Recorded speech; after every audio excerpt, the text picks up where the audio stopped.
speaking of epic, we have Grandmaster Wesley So in the studio on the heels of an incredible victory over Grandmaster Jeffrey Zhang to make his way into the final 8 and to Toronto. Wesley, congratulations.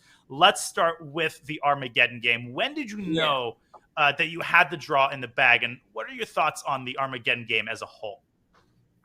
Yeah, first of all, I must say I'm incredibly lucky. I think other than the first game, I wasn't playing really well, and Jeffrey Hall has this little idea, so I decided to play the Petrov just to see if he has anything there. But he played Bishop F4, which is surprisingly not so easy to meet in a blitz game. And in the end game, when I lost the exchange, I was pretty much ready to resign.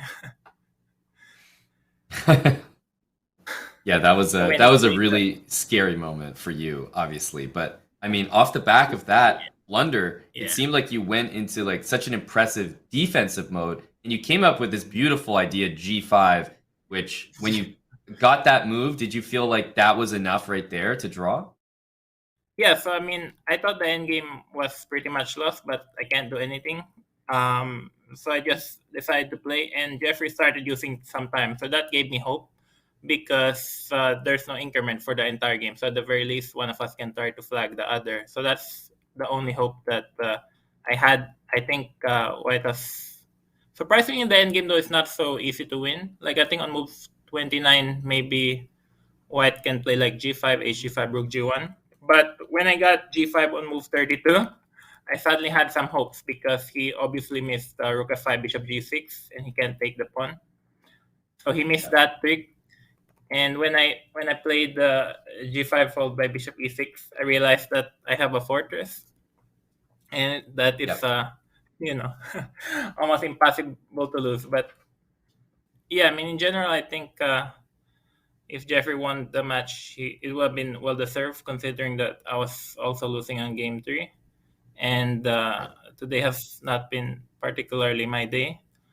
And Jeffrey is an amazing player, of course. Before the match, I knew that anything could happen. Our rapid rating on chess.com is very similar to each other. So, but anything can happen in Blitz. And I think it was a great match, with lots of mistakes for both sides. I think also I was very disappointed with the way I played game 2. Like I equalized out the opening, but then just played blunder after blunder, and so that's like totally unexplainable. Hopefully, I don't do that in the U.S. Championship, which starts in a couple of days.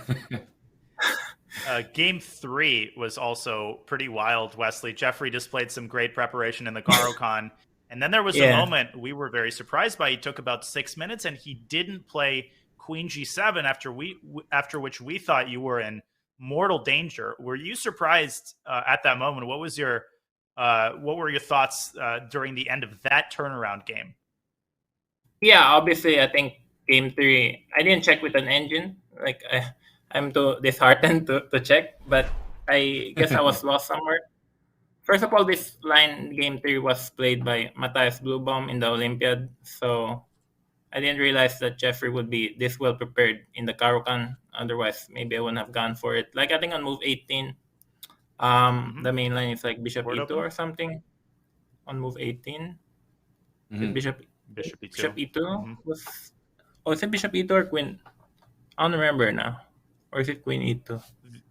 But anyway, on move 18, Bishop E2 is the best move according to the strong engine.